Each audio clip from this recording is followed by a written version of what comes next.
চীনের সফল সফর শেষে ঢাকার পথে প্রধানমন্ত্রী তারেক রহমান।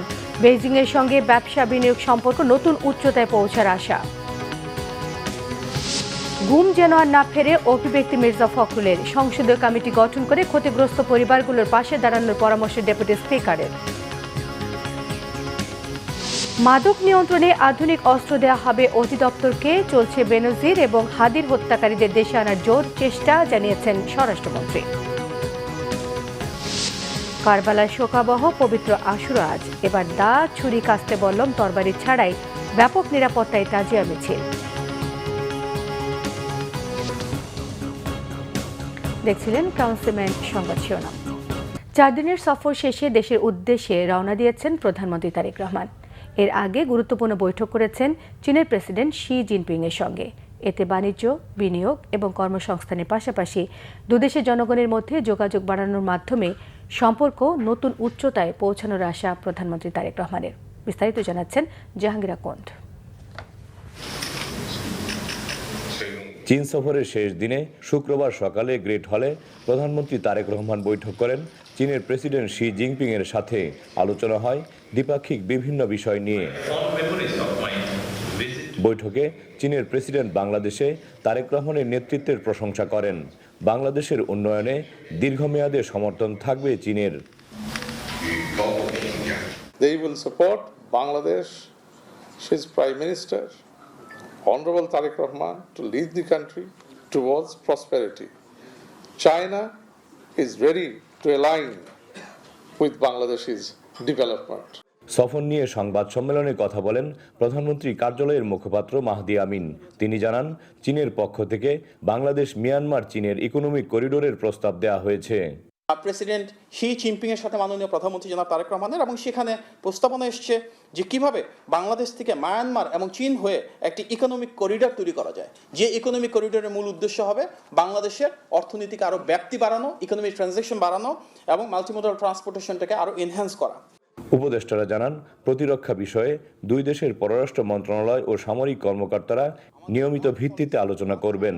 একই সাথে এক চীন নীতিতে বিশ্বাস করে বাংলাদেশ। ওয়ান চায়না পলিসি, অর্থাৎ চায়নাকে আমরা একটি একক রাষ্ট্র হিসেবে দেখি, যার ভিতর তাইওয়ানও অন্তর্ভুক্ত রয়েছে, সেটি সুসংহতভাবে সুনিশ্চিত করেছেন। This visit to the People's Republic of China will always remain a historic point, a point from which Bangladesh projects its positive influence in the region and the world. সংবাদ সম্মেলনে জানানো হয়, রোহিঙ্গা প্রত্যাবাসনে বাংলাদেশ মিয়ানমার আলোচনায় সহায়তা করবে চীন। ব্রিক্সের সদস্য পেতে বাংলাদেশ আবেদন করলে চীন পাশে থাকবে বলেও জানানো হয় সংবাদ সম্মেলনে। এদিকে সকালে চীনের ঐতিহাসিক তিয়ানআনমেন স্কয়ারের স্মৃতিস্তম্ভে চীনের বিপ্লবী বীরদের প্রতি পুষ্পস্তবক অর্পণ করে শ্রদ্ধা জানিয়েছেন প্রধানমন্ত্রী তারেক রহমান। পুষ্পস্তবক অর্পণের পর প্রধানমন্ত্রী কিছুক্ষণ নীরবে দাঁড়িয়ে চীনের বিপ্লবী বীরদের স্মৃতির প্রতি গভীর শ্রদ্ধা জানান। এ সময় দুদেশের জাতীয় সঙ্গীত পরিবেশন করা হয়। বিউগলে বেজে ওঠে করুণ সুর। এ সময় প্রধানমন্ত্রীর সঙ্গে ছিলেন তার স্ত্রী ডাক্তার জুবাইদা রহমান সহ তার সফর সঙ্গীরা। প্রধানমন্ত্রীর চীন সফরের মধ্য দিয়ে ঢাকা বেইজিং সম্পর্ক নতুন উচ্চতায় যাবে বলে আশা করছেন বিশ্লেষকরা। একই সঙ্গে শিক্ষা, স্বাস্থ্য ও অবকাঠামো খাতে বাংলাদেশে চীনের বিনিয়োগ বাড়বে বলে আশা করা হচ্ছে। জাহাঙ্গীর আকন্দ, বাংলাভিশন, বেইজিং, চীন। প্রধানমন্ত্রী তারেক রহমানের সফর চীন বাংলাদেশ সম্পর্ককে নতুন দিগন্তে নেবে বলে মত বিশ্লেষকদের। তারা বলছেন, দেশে ভঙ্গুর অর্থনীতি পুনরুদ্ধারে চীনা বিনিয়োগ এবং বাণিজ্য গুরুত্বপূর্ণ অবদান রাখবে। সেই সঙ্গে কূটনীতি এবং সামরিক ক্ষেত্রে নৈকট্য আসবে। হাবিল জাহাঙ্গীরের রিপোর্ট। 4 দিনের চীন সফরে দেশটির গুরুত্বপূর্ণ ব্যবসায়ী, মন্ত্রী, প্রধানমন্ত্রী এবং রাষ্ট্রপতির সাথে তারেক রহমানের বৈঠকে ঘুরে ফিরে এসেছে ব্যবসা বিনিয়োগের কথা। দুদেশের মধ্যে 13টি সমঝোতা স্মারক ও 2টি চুক্তিও সই হয়েছে। এর মধ্য দিয়ে ঢাকা বেইজিং কূটনৈতিক সম্পর্ক নতুন উচ্চতায় পৌঁছাবে বলে মনে করছেন কূটনৈতিক ও রাজনৈতিক বিশ্লেষকরা। বিশেষ করে চীনা বিনিয়োগ ও অর্থনৈতিক সহায়তার দুয়ার খুলবে বলে আশাবাদী তারা। বিজনেস কমিউনিটির সাথে মিটিং যেটা প্রধানমন্ত্রী করেছেন, আমার মনে হয় যদি যে অর্থে আমাদের এই সফরটা, সেটা হচ্ছে যে চীনের কাছ থেকে আর্থিক সহায়তা লাভ করে, সেটা বিনিয়োগ বলেন, অন্যান্যভাবে বলেন, তাহলে এই জায়গাটাতেই খানিকটা সুযোগ আমাদের জন্য তৈরি হতে পারে। চুক্তির ফলে চীনা বিনিয়োগ যদি কিছু আসে, কিছু আর্থিক সাহায্য আমাদের জন্য বা সহায়তা যদি আসে, তাহলে সেটাকে আমি ইতিবাচকভাবে। সফরটিতে ভূরাজনীতি ও নিরাপত্তার ভারসাম্য রক্ষার লক্ষণও দেখা হচ্ছে। মানে চীনের সাথে আমাদের যে সখ্যতাটা, সেটা একটা স্ট্র্যাটেজিক এবং কৌশলগত সম্পর্ক। এখানে অনেক কিছু আছে, আঞ্চলিক এবং আন্তর্জাতিক বিষয়াবলী আছে। এখানে আমাদের ন্যূনতম ডেটারেন্স দরকার, সাম্যাবস্থা দরকার। আমাদের এখানে রোহিঙ্গা সমস্যা সমাধানের জন্য চীনের সহায়তা দরকার। আপনি এটা কোনোভাবেই তাদের সহায়তা ছাড়া পারবেন না। এই যে বার্মা অ্যাক্ট বাস্তবায়ন হচ্ছে, ব্রেভ বার্মা অ্যাক্ট মার্কিন যুক্তরাষ্ট্রের সহযোগিতায়, এই বিষয়গুলো তো আমাদেরকেও এফেক্ট করে। আমাদেরও হিল ট্র্যাক্সের ব্যাপার আছে, আমাদেরও অন্যান্য বিষয়ে দেখতে হয়। বাংলাদেশের পররাষ্ট্র নীতিতে ভারত ও পশ্চিমা দেশগুলোর উপর নির্ভরতার পরিবর্তে পূর্বমুখী নীতির প্রতিফলন দেখছেন বিশ্লেষকরা।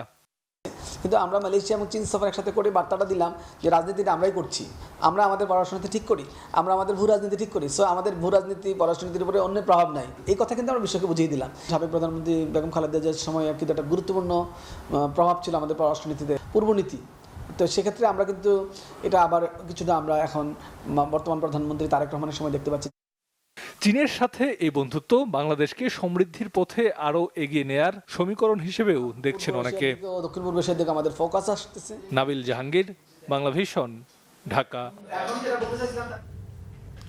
স্থানীয় সরকার মন্ত্রী ও বিএনপি মহাসচিব মির্জা ফখরুল ইসলাম আলমগীর বলেছেন, এই সরকার গুমের ঘটনার সঙ্গে যুক্ত হতে চায় না। আবার যেন এ ধরনের ঘটনার পুনরাবৃত্তি না ঘটে, তার জন্য সমানভাবে বিরোধিতা করতে হবে। ডেপুটি স্পিকার কায়সার কামাল বলেছেন, গুম খুনের শিকার পরিবারগুলোর জন্য সংসদীয় কমিটি গঠনের কথা। রিপোর্ট করছেন আহমেদ সরওয়ার। আমার বাবা জীবিত নাকি মৃত আমি সেটা জানি না। আমি আমার বাবা মরে গেলে, যদি আমার বাবা মারা যেত তাহলে তার একটা কবর থাকতো, আমি গিয়ে দাঁড়িয়ে বলতে পারতাম এটা আমার বাবার কবর। শুধু এই ছোট্ট মেয়ের কান্নাই নয়, গুম থেকে ফেরত আসা সংসদ সদস্যদের কথাও ছুঁয়ে গেছে পুরো হলভর্তির শ্রোতা দর্শকের আবেগকে। আজকে যখন একটি মেয়ের কথা শুনলাম, আবার মেয়েদের কথা মনে পড়ে গেল। 8টি বছরে মায়ের ডাকের অনুষ্ঠানে ছিল একটি জায়গা। আমরা যদি একজন সংসদ সদস্য হয়ে, মন্ত্রী হয়ে, আমরা যদি তাদের কষ্ট ধারণ করতে না পারি, তাহলে আমাদের জন্য আবারও কষ্ট অপেক্ষা করবে, সেটা আমি বলে দিলাম আপনাদেরকে। নির্যাতিতদের সমর্থনে আন্তর্জাতিক দিবস উপলক্ষে মায়ের ডাকের আয়োজনে অনুষ্ঠানে বিশিষ্টজনদের এক কথা, এই সংস্কৃতি যেন আর না ফেরে। যে আমরা যারা গুম হয়েছে, পরিবার যারা সংকটের মধ্যে আছে, তাদের যেন সেরকম একটি ভাতার ব্যবস্থা করা হয়। কারণ এই ভাতাটা শুধুমাত্র আর্থিক সমর্থন না, এটা তাদের একটা স্বীকৃতি এবং তাদের প্রতি একটি সম্মান। আপনাদের গুম, জুলাই এবং ক্রসফায়ার সহ 80টি মামলা আমাদের ইনভেস্টিগেশনে প্রায় শেষের পথে।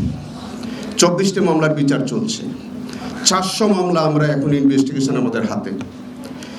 প্রায় 1500 মামলা আমাদের কাছে কমপ্লেন রেজিস্ট্রেশন আমরা করে রেখেছি, কিন্তু আমাদের ট্রাইব্যুনাল 2টা।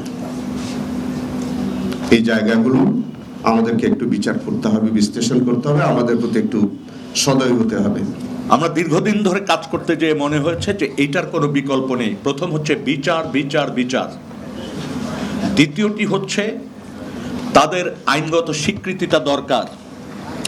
আরেকটি বিষয় গুরুত্বপূর্ণ, সেটা হচ্ছে রাষ্ট্র যদি তাদের পাশে সব কিছু নিয়ে না থাকে, তাহলে এই পরিবারগুলো মাথা উঁচু করে সমাজে দাঁড়িয়ে থাকতে পারবে না। Deputy speaker barrister Kaiser Kamal বলেন, ফ্যাসিস্ট সরকারের আমলে মায়ের ডাক ছিল একটি আলোকবর্তিকা। তাদের কান্নায় সারা দেশ ব্যথিত হয়েছে, পতন হয়েছে সরকারের। We have been crying last 17 years. এখন কান্নার সময় নয়, এখন আমাদের অধিকার আদায়ের সময়, এখন ন্যায় বিচার পাওয়ার সময়। এই যে সংসদ, এই সংসদে এই গুম পরিবার, ক্রসফায়ারে যাওয়া পরিবারগুলোর জন্য একটা স্পেশাল সংসদীয় কমিটি গঠন করা যেতে পারে। স্থানীয় সরকার মন্ত্রী ও বিএনপি মহাসচিব মির্জা ফখরুল ইসলাম আলমগীর বলেন, গুম খুনে দলীয় রাজনীতি চান না তারা। আতঙ্কের কথা, যদি আবার সেই ধরনের কোনো আচরণ দেখা যায়, আমাদেরকে সমবেতভাবে তা প্রতিরোধ করতে হবে। আমি এই কথা বারবার করে বলতে চাই যে আমরা আর এই গুম হয়ে যাওয়া ঘটনাগুলোর সঙ্গে সম্পৃক্ত হতে চাই না ভবিষ্যতে। এটা তো একটা হিউম্যানিটির বিরুদ্ধে একটা ক্রাইম, মানবতার বিরুদ্ধে একটা অপরাধ। প্রকাশ্যে এদের বিচার হওয়া উচিত, শাস্তি হওয়া উচিত। গুম খুনের শিকার পরিবারের সদস্যদের কষ্টের কথা বলতে গিয়ে আবেগে ভারাক্রান্ত হয়ে বক্তব্য শেষ করেন মির্জা ফখরুল। আহমেদ সরওয়ার, বাংলা ভিশন, ঢাকা। এই কষ্ট রাখা যায়। মাদক নির্মূলে সরকারের কঠোর অবস্থানের কথা জানালেন স্বরাষ্ট্রমন্ত্রী সালাউদ্দিন আহমদ। তিনি বলেন, অবৈধ অস্ত্রধারী মাদক কারবারিদের মোকাবেলায় আধুনিক অস্ত্র দেওয়া হবে মাদকদ্রব্য নিয়ন্ত্রণ অধিদপ্তরকে। মাদকদ্রব্যের অপব্যবহার এবং অবৈধ পাচার বিরোধী আন্তর্জাতিক দিবস উপলক্ষে আলোচনায় তিনি সব কথা বলেন। ভারতের সাথে সীমান্তে একজনকেও পুশিন হতে দেওয়া হয়নি বলেও জানিয়েছেন স্বরাষ্ট্রমন্ত্রী সালাউদ্দিন আহমদ। বিস্তারিত জানাচ্ছেন জিয়া খান। আকাশ, নৌ বা সীমান্ত পথে দেশে প্রতিদিনই ঢুকছে মাদকের নতুন নতুন চালান। নিত্য নতুন মাদক গ্রাস করছে যুব সমাজের একটি বড় অংশকে। মাদক সহ ধরাও পড়ছে অনেকে। হচ্ছে মামলা, তথ্য বলছে শুধু রাজধানীতে মাদকে ৮০,০০০ মামলা বিচারের অপেক্ষায় রয়েছে। এমন বাস্তবতায় ২৬ জুন মাদকদ্রব্যের অপব্যবহার ও অবৈধ পাচার বিরোধী আন্তর্জাতিক দিবস উপলক্ষে রাজধানীর ওসমানী স্মৃতি মিলনায়তনে আলোচনায় প্রধান অতিথি হিসেবে আসেন স্বরাষ্ট্রমন্ত্রী সালাউদ্দিন আহমদ। মাদক নির্মূলে নতুন আইন ও অস্ত্র ব্যবহারে সরকারের শক্ত অবস্থানের কথা বলেন তিনি। আগামী ২-১ দিনের মধ্যে সেই আইনটা পার্লামেন্টে প্লেস হবে ইনশাআল্লাহ। উপযোগী মাদকদ্রব্য নিয়ন্ত্রণ আইনের সংশোধন, তাতে তাদেরকে অস্ত্র দেয়া হবে, আধুনিক অস্ত্র দেয়া হবে, 9mm পিস্তলও দেয়া হবে, অন্যান্য অস্ত্র প্রশিক্ষণ দেয়া হবে, তারা যাতে ফাইট করতে পারে। পরে সীমান্তে ভারতের পুশিন ইস্যুতে সাংবাদিকদের প্রশ্নের জবাবে স্বরাষ্ট্রমন্ত্রী বলেন, বিজিবি সতর্ক রয়েছে। আপনাদের কাছে কি পরিসংখ্যান আছে, কতজন পুশিন হয়েছে? আছে? আমাদের কাছেও আপনাদের এই যে সংখ্যা উল্লেখ করছেন সেরকম কোনো সংখ্যা নাই। আমরা একজনকেও পুশিন হতে দেইনি। আমাদের বিজিবি সতর্ক অবস্থায় আছে। সাবেক আইজিপি বেনজিরকে দেশে ফেরানোর ক্ষেত্রে অগ্রগতি নিয়েও কথা বলেন স্বরাষ্ট্রমন্ত্রী। 3 দিনের মধ্যে পেপারস আপনি পাঠিয়ে দিয়েছেন, এখন পর্যন্ত আপডেট কি, এদের রিপ্লাইটা আসলে কি পেছেন? আমরা এখন ইউই গভর্নমেন্টের রিপ্লাইয়ের জন্য অপেক্ষা করছি। তার সর্বশেষ অবস্থান সম্পর্কে আমরা যতটুকু জানি ফেডারেল পুলিশের কাছেই আছে, তাদের হেফাজতেই আছে, অন্য কোনো সংবাদ আমরা জানি না। ওসমান হাদি হত্যার আসামিদের ভারত থেকে ফিরিয়ে আনার চেষ্টার কথাও জানান স্বরাষ্ট্রমন্ত্রী। জিয়া খান, বাংলা ভিশন, ঢাকা। দেশে আইনশৃঙ্খলা পরিস্থিতির চরম অবনতি হয়েছে বলে মন্তব্য করেছেন বিরোধী দলীয় নেতা এবং জামায়াতের আমির ডক্টর শফিকুর রহমান। শুক্রবার রাজধানীর আল ফালাহ মিলনায়তনে জামায়াতে ইসলামের নীতি নির্ধারণী ফোরাম কেন্দ্রীয় মজলিসের শুনার বৈঠকে উদ্বোধনী বক্তব্যে তিনি সব কথা বলেন। জুলাই সনদ এবং গণভোটের রায় বাস্তবায়ন না হওয়ায় দেশে কোনো পরিবর্তন আসেনি মন্তব্য করে দাবি আদায়ে জনগণকে সঙ্গে নিয়ে প্রতিরোধ গড়ে তোলা হবে বলে হুঁশিয়ারি দিয়েছেন ডক্টর শফিকুর রহমান। ইসলামকে তোমাদের জন্য বিভ্রান্তি এবং বিশৃঙ্খলা তৈরি করেছে। স্বাধীন বিচার বিভাগ তারা চাচ্ছে না, স্বাধীন দুর্নীতি দমন কমিশন চাচ্ছেন না, স্বাধীন মানবাধিকার কমিশন চাচ্ছেন না, স্বাধীন গুম কমিশন চাচ্ছেন না, স্বাধীন নির্বাচন কমিশন চাচ্ছেন না। এইভাবে গুরুত্বপূর্ণ যে জায়গাগুলোর কারণে ফেসিবাদ কায়েম হয়েছিল সেই সব জায়গায় আগের মতো জায়গায় থেকে গেল। জনগণ শুধু হতাশ নয়, ক্ষমতার ভারসাম্য আনতে হবে। কেউ যাতে দুর্দান্ত ফেসিবাদী হয়ে উঠতে না পারে, জনগণের জীবন সম্পদ এবং ইজ্জত নিয়ে যাতে কেউ খেলতে না পারে, তার ওয়ারেন্টির জন্যই এই পরিবর্তন বা সংস্কার অপরিহার্য। আমরা প্রিয় দেশবাসীকে বলবো, নিজেদের এই অধিকার আদায়ে আপনারা অনড় থাকুন। আমরা আপনাদের সাথে আছি, আপনারাও আমাদের সাথে থাকবেন ইনশাআল্লাহ। বিশ্বজুড়ে মুসলমানদের জন্য অত্যন্ত তাৎপর্যপূর্ণ এবং শোকাবহ দিন পবিত্র আশুরা। নানা অনুষ্ঠানের মধ্য দিয়ে দেশজুড়ে পালন হচ্ছে দিনটি। কারবালার বিয়োগান্তক ঘটনা স্মরণে নানা প্রতীক নিয়ে রাজধানীতে বের করা হয় তাজিয়া মিছিল। তবে এবছর তাজিয়া ছিল বেশ সুশৃঙ্খল। রিপোর্ট করছেন মেজবা রহমান, ক্যামেরায় ছিলেন রেজাল হোসেন। পরনে কালো পোশাক, মাথায় কালেমা সম্মিলিত ফিতা, শোকাবহ পরিবেশে কারবালার ঐতিহাসিক ঘটনা স্মৃতিচারণ। কারবালার প্রান্তরে বিয়োগান্তক দৃশ্য, ইয়াজিদ বাহিনীর বর্বরতা, ইমাম হুসাইনের শাহাদাতের মুহূর্ত সবই প্রতীকীভাবে ফুটে উঠেছে তাজিয়া মিছিলে। লাল সবুজ নিশান, ব্যানার, দুলদুল ঘোড়াসহ 10ই মহরমের সকালে দেশের সবচেয়ে বড় তাজিয়া মিছিলটি বের হয় পুরান ঢাকার হোসেনি দালান ইমামবাড়া থেকে। এ সময় কালো পোশাক পরে হাই হোসাইন মাতমে এগিয়ে চলে মিছিল। কারবালা বিয়োগান্তক ঘটনা যেন এখনো বিদীর্ণ করে তাদের বক্ষ। আমরা প্রতি বছর এখানে আসি কারবালা শহীদ ইমাম হাসান হোসেনের আলীর জান ইমাম হাসান কারবালা ময়দানে শহীদ হয়েছেন। এখান থেকে আমরা অনেক কিছু শিক্ষা নেই। প্রতি বছর আমরা বাচ্চা গোলাবান নিয়ে আসি, আমরা একটা শোক পালন করি। এই কারবালা ঘটনা মানুষকে শিক্ষা দেয় যে সত্যের পথে, ন্যায়ের পথে এই জীবন অনুসরণ করার জন্য। মুসলমান যে সকল ধর্মের নিরাপত্তা, মুসলিম ধর্ম, এই মুসলিম ধর্মটা প্রকাশ করার জন্য যে মুসলমান কত সহনশীল, কত ধৈর্যশীল দেখেন। 61 হিজরিতে কারবালার ময়দানে ইমাম হুসাইন রাদিয়াল্লাহু তাআলা আনহুকে সপরিবারে হত্যা সেই নির্মম দৃশ্য মানসপটে জাগ্রত রাখতেই এমন আয়োজন জানালেন আয়োজকেরা। ইমামবাড়ায় সর্বজাতি, এখানে কোনো জাতির ভেদাভেদ নাই, এখানে ধর্মের ভেদাভেদ নাই, এখানে সবাই মানুষ হিসাবে ইমাম হুসাইনের শোক পালন করছি। আজকে আমরা শোক পালন করব, প্রতি বছর নেই, আগামীতেও করব, বিশ্ব যতদিন জাগ্রত থাকবে। আইন শৃঙ্খলা বাহিনীর তৎপরতা এবারে তাজিয়া মিছিলে ছিল পরিপূর্ণ ধর্মীয় আবহ। মহরম মাসের 10 তারিখ শুধু শোককে বহন করে না, বরং ত্যাগের মহিমার অন্যের কাছে মাথা নত না করার নাম। যুগে যুগে মহরম এসেছে ঐতিহাসিক শক্তির দলিল হিসাবে। তাজিয়া মিছিল থেকে মিসবাহ রহমান, বাংলা ভিশন, ঢাকা। ভেনেজুয়েলায় কয়েক সেকেন্ডের ব্যবধানে আঘাত হানা দুটি শক্তিশালী ভূমিকম্পের পর সামনে এসেছে ভয়াবহ মানবিক বিপর্যয়ের চিত্র। নিহতের সংখ্যা বেড়ে দাঁড়িয়েছে 589 জনে, আহত প্রায় 4,500। ভূমিকম্পের পর দেশটিতে 20 বারেরও বেশি আফটার শক অনুভূত হয়েছে। আতঙ্কে খোলা আকাশের নিচে রাত পার করছেন ভেনেজুয়েলার সাধারণ জনতা। ধ্বংসস্তূপে আটকে পড়াদের উদ্ধারে দিনরাত কাজ করছে উদ্ধারকারী দল। এদিকে আন্তর্জাতিক সহায়তা পৌঁছতে শুরু করেছে দেশটিতে। নাইম আহমেদের ডেস্ক রিপোর্ট। ধ্বংসস্তূপের নিচে চাপা পড়া মানুষের আর্তনাদ, স্বজন হারানোর কান্না আর বেঁচে থাকার শেষ চেষ্টা, এ যেন এক বিভীষিকাময় বাস্তবতা। ভেনেজুয়েলায় জোড়া শক্তিশালী ভূমিকম্পে সময়ের সাথে বেড়ে চলেছে নিহতের সংখ্যা। ধ্বংসস্তূপের নিচে চাপা পড়াদের উদ্ধারে কাজ করে যাচ্ছে ভেনেজুয়েলা সহ বিভিন্ন দেশের উদ্ধারকারী দল। উদ্ধারকর্মীরা দিনরাত কাজ করছেন ধ্বংসস্তূপে আটকে থাকা জীবিতদের খুঁজে বের করতে। তবে বারবার আফটার শক, ভেঙে পড়া অবকাঠামো এবং প্রয়োজনীয় ভারী সরঞ্জামের অভাবে উদ্ধার অভিযানে বেগ পেতে হচ্ছে।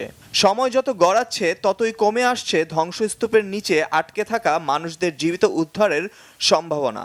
বহু মানুষ এখনও নিখোঁজ, আর হাজারো মানুষ হারিয়েছেন মাথা গোঁজার ঠাঁই। বুধবার স্থানীয় সময় সন্ধ্যায় রাজধানী কারাকাসের পশ্চিমে মাত্র 39 সেকেন্ডের ব্যবধানে 7.2 এবং 7.5 মাত্রার দুটি ভূমিকম্প আঘাত হানে। যুক্তরাষ্ট্রের ভূতাত্ত্বিক জরিপ সংস্থা USGS জানিয়েছে, ভূমিকম্প দুটি ভূপৃষ্ঠের খুব কাছাকাছি হওয়ায় ক্ষয়ক্ষতির মাত্রা অনেক বেড়েছে। USGS জানিয়েছে, ভূমিকম্পের পর আরও 20 বার আফটারশক অনুভূত হয়েছে দেশটিতে। USGS সতর্ক করে বলেছে, প্রাণহানি ও ক্ষয়ক্ষতি আরও বাড়তে পারে। সংস্থাটির হিসাব অনুযায়ী এ দুর্যোগে 10,000-এর বেশি মানুষের মৃত্যুর আশঙ্কা রয়েছে। সবচেয়ে বেশি ক্ষতিগ্রস্ত হয়েছে উপকূলীয় শহর লা গুয়ারা। রাজধানী কারাকাস সহ ট্রুজিও, ইয়ারাকুই, কারাবোবো, আরাগুয়া ও মিরান্দা অঙ্গরাজ্যেও ব্যাপক ক্ষয়ক্ষতি হয়েছে। অন্তত 250টি ভবন ধসে পড়েছে অথবা মারাত্মকভাবে ক্ষতিগ্রস্ত হয়েছে। ক্ষতিগ্রস্ত হয়েছে দেশটির প্রধান আন্তর্জাতিক বিমানবন্দর মাইকেতিয়াও। নিরাপত্তার স্বার্থে সাময়িকভাবে বন্ধ রাখা হয়েছে বিমান চলাচল। একের পর এক পরাঘাতে আতঙ্কিত হয়ে পড়েছেন স্থানীয় বাসিন্দারা। ক্ষতিগ্রস্ত বাড়িতে ফিরতে সাহস পাচ্ছেন না অনেকেই। ফলে হাজারো মানুষ রাত কাটাচ্ছেন খোলা আকাশের নিচে কিংবা অস্থায়ী আশ্রয় কেন্দ্রে। পরিস্থিতি মোকাবেলায় দেশজুড়ে চলছে জরুরি অবস্থা। উদ্ধার ও ত্রাণ কার্যক্রমে সহায়তার হাত বাড়িয়েছে আন্তর্জাতিক মহল। উদ্ধার কাজে সহায়তা করতে ভেনেজুয়েলায় পৌঁছেছে যুক্তরাষ্ট্রের উদ্ধারকারীরা। এর আগে মার্কিন প্রশাসন ভূমিকম্পে ক্ষতিগ্রস্তদের সহায়তায় $15 কোটি দেওয়ার ঘোষণা দিয়েছে। মার্কিন প্রেসিডেন্ট ট্রাম্প জানিয়েছেন ভেনেজুয়েলার পাশে আছে যুক্তরাষ্ট্র। এছাড়াও উদ্ধার কাজে সহায়তায় 261 সেনা সদস্য পাঠিয়েছে মেক্সিকো। প্রয়োজনে আরো সহায়তা দেওয়ার ঘোষণা দিয়েছে দেশটির প্রেসিডেন্ট। আমরা একদিনেরও কম সময়ে ভেনেজুয়েলা দখল করে নিয়েছি এবং তাদের সাথে আমাদের দারুণ সম্পর্ক তৈরি হয়েছে। বুধবার কারাকাসে ভয়ঙ্কর ভূমিকম্প হয়েছে। আমরা তাদের যে কোনো ধরনের সাহায্য করতে প্রস্তুত আছি।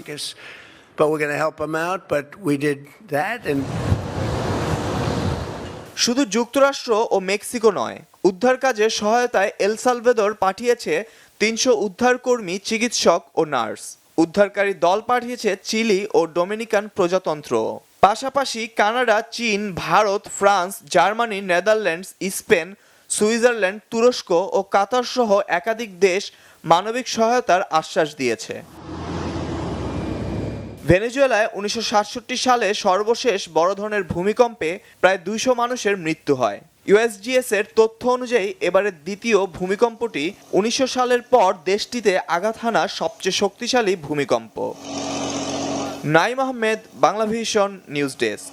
মাসের ব্যবধানে মোটা এবং চিকন চালের দাম বেড়েছে কেজিতে 2 টাকা পর্যন্ত। সবজির বাজারে স্থিতিশীলতা থাকলেও টমেটোর দাম সপ্তাহের ব্যবধানে বেড়েছে 10 টাকা। রিপোর্ট মুবাশির আহমেদের। সবকিছুতেই কেজিতে 20 টাকা 10 টাকা সবকিছুতে বেশি বেশি মনে হচ্ছে। শাকসবজির ক্ষেত্রে বাড়ছে তো বাড়ছেই। হ্যাঁ, ফ্রেশ সবজি পাওয়া যায় সকালে, বাট দাম তো ডে বাই ডে বেড়ে যাচ্ছে। 40 টাকা 50 টাকা এরকমই ছিল, খুব বেশি চেঞ্জ মনে হয়নি আমার কাছে। মনে হচ্ছে একটু লাগতেছে, নরমাল লাগতেছে, কম লাগতেছে, একটু কম লাগতেছে। নিত্যপণ্যের দাম নিয়ে বরাবরই এমন মিশ্র প্রতিক্রিয়া ভোক্তাদের। শুক্রবার কারওয়ান বাজারে প্রতি কেজি পটল, ঝিঙা, কাঁচকলা ও উস্তা মানভেদে 40 থেকে 50 টাকায় বিক্রি হচ্ছে। কচুরমুখীর কেজি 60 টাকা, কাঁচামরিচের দাম কেজিতে 20 টাকা বেড়ে বিক্রি হচ্ছে 120 টাকায়। গত সপ্তাহ মানে আগে ছিল ধরেন আপনার 60 টাকা 80 টাকা ছিল, এখন হলো আপনার হলো 100 টাকা আর 80 টাকা, কেজিতে 20 টাকা একটু বাড়। লাউ 40 টাকা 50 টাকা পিস, করলা 40 টাকা কেজি, শসার কেজি 60 টাকা, চায়না গাজরের কেজি 100 টাকা, 120-40 টাকা ছিল।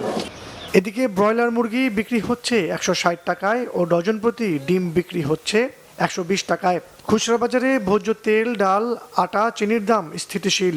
তবে প্যাকেটজাত কোম্পানির চাল, ডাল সহ বিভিন্ন নিত্য প্রয়োজনীয় পণ্যের দাম প্রতি সপ্তাহেই বাড়ছে বলে অভিযোগ ক্রেতা বিক্রেতা উভয়ের। ডাল, চিনি, কলা চিনি এগুলো সব রিজনেবল আছে। বর্তমানে আপনার কিছু প্যাকেট কোম্পানির যারা সিন্ডিকেট করে তাদের অনেক দাম বাড়ায় ফেলতেছে। মাসের ব্যবধানে চালের দাম বাড়ায় বেশি বিরক্ত ক্রেতারা। আগে যে চাল কিনছি 1900 টাকা বস্তা, নাজির চাল এই যে পালকিটা 1 নম্বরটা, এখন সেটা 2200 টাকা যাচ্ছে। নাম হচ্ছে পালকি, কিন্তু বাজারে দেখলাম 3-4 রকমের চাউল, হয়তো প্যাকেট কিন্তু সেম, কিন্তু ভিতরে 2-3 রকম চাউল। এলসিটা বন্ধ হয়ে যাওয়ার সাথে সাথে আমাদের দেশি চালের দামটা বেড়ে গেছে। শুক্রবার এলেই বিক্রেতারা পণ্যের দাম বেশি দাবি করেন বলে অভিযোগ ভোক্তাদের। মুবাশির আহমেদ, বাংলাভিশন, ঢাকা। দেশের সাইবার নিরাপত্তা সক্ষমতা জোরদার এবং ডিজিটাল স্থিতিশীলতা নিশ্চিতে রাজধানীতে শুরু হয়েছে 2 দিনব্যাপী আন্তর্জাতিক সম্মেলন ফিনিক্স সামিট 2026। শুক্রবার রাজধানীর বাংলাদেশ চীন মৈত্রী সম্মেলন কেন্দ্রে অনুষ্ঠিত উদ্বোধনী অনুষ্ঠানে প্রধান অতিথি হিসেবে উপস্থিত ছিলেন তথ্য সম্প্রচার প্রতিমন্ত্রী ইয়াসির খান চৌধুরী। তিনি বলেন, সাইবার নিরাপত্তা জোরদারে বর্তমান সরকারের নানা পরিকল্পনা হাতে রয়েছে। এ ধরনের সম্মেলনের মাধ্যমে অংশগ্রহণকারীরা আধুনিক সাইবার নিরাপত্তা সম্পর্কে জ্ঞান অর্জন করে দেশের ডিজিটাল নিরাপত্তা নিশ্চিত করতে গুরুত্বপূর্ণ ভূমিকা রাখবে। সম্মেলনে সাইবার নিরাপত্তা, ডিজিটাল রেজিলিয়েন্স, জাতীয় গুরুত্বপূর্ণ অবকাঠামোর সুরক্ষা, উদীয়মান প্রযুক্তি, বৈশ্বিক সাইবার ঝুঁকি মোকাবেলা সহ বিভিন্ন সময়ে বিশেষজ্ঞদের অংশগ্রহণে একাধিক সেশন অনুষ্ঠিত হবে।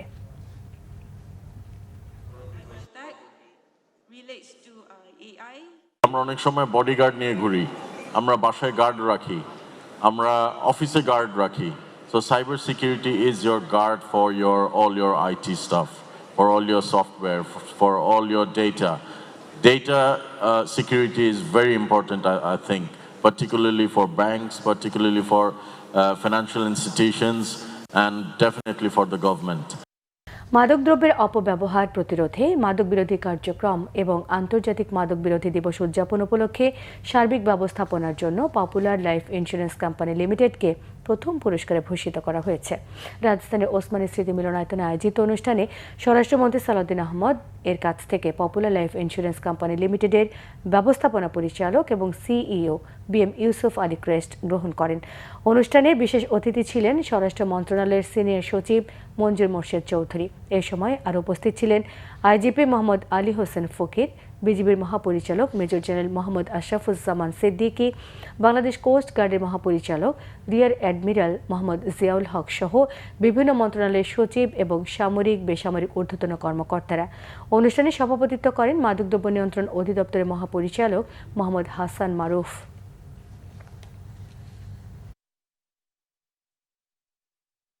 সংবাদ শেষ করব ক্রাউন সিমেন্ট শিরোনামগুলো আরও একবার জানিয়ে দিয়ে।